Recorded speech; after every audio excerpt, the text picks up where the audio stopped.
Praise the Lord. எப்படி இருக்கிறீங்க? கர்த்தர் உங்களோடு கூட அழகா பேசிட்டு இருக்காருல்ல ஒவ்வொரு நாளும். பிரியமானவர்களே, இந்த உபவாச கூட்டத்தில் கர்த்தர் பெரிய காரியம் செஞ்சுட்டு இருக்கிறார். இன்னைக்கு தேவனுடைய பிள்ளைகளை நம்ம 5ஆம் நாள் உபவாசத்துக்குள்ள வந்துட்டோம்.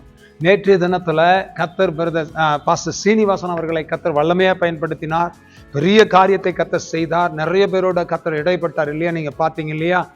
இன்னைக்கு பிரியமானவர்களே, இன்னைக்கு எத்தனாவது நாள் உபவாசங்க? 5ஆம் நாள் உபவாசம். இன்னைக்கு பாஸ்டர் BS ஜான் அவர்கள் வரப்போகிறார்கள். குட் ஷெப்பர்ட் சர்ச்சினுடைய ஒரு பிரான்ச் சபை நடத்துகிற பாஸ்டர் ஜான் அவர்கள் வருகிறார்கள். கர்த்தர் வல்லமையா அவரை பயன்படுத்திட்டு இருக்கிறாருங்க. நீங்க வாங்க, ஒரு பெரிய விடுதலையை இன்னைக்கு சாயங்காலம் சுதந்திரித்துக் கொள்ள போகிறோம். கர்த்தர் உங்களோடு கூட கர்த்தர் பேசுவார். ஒரு வசனத்தை வாசிக்கிறேன். ஏசாயா 61ஆம் அதிகாரம் 3ஆம் வசனத்தை வாசிக்கிறேன்.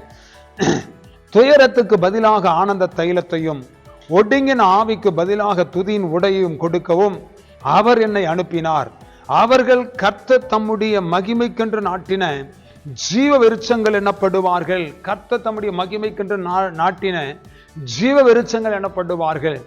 நீங்க கர்த்தருடைய நாமத்தின் மகிமைக்காக நாட்டப்பட்டவர்கள். நீங்கள் ஜீவ விருட்சமானவர்கள்.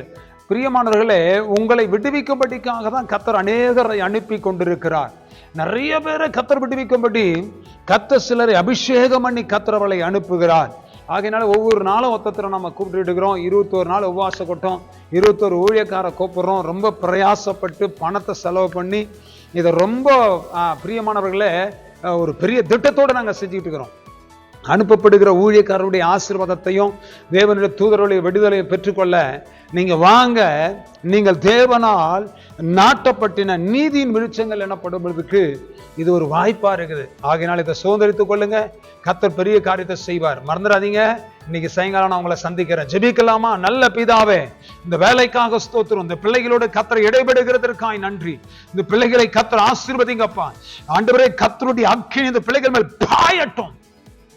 கர்த்தர் தொடும். ஒரு பெரிய விடுதலை உண்டாகட்டும். கர்த்தர் பலத்த காரியங்களை செய்வீராக. நம்முடைய வல்லமை வெளிப்படட்டும்பா. ஆசீர்வதித்து நம்முடைய பிள்ளைகளை பலப்படுத்துங்க. தடைகளை உடைத்து போடுங்க. சத்ருவின் கிரியைகளை அழித்து போடுங்க சுவாமி. நம்முடைய வல்லமை வெளிப்படட்டும். அற்புதங்கள் நடக்கட்டும்.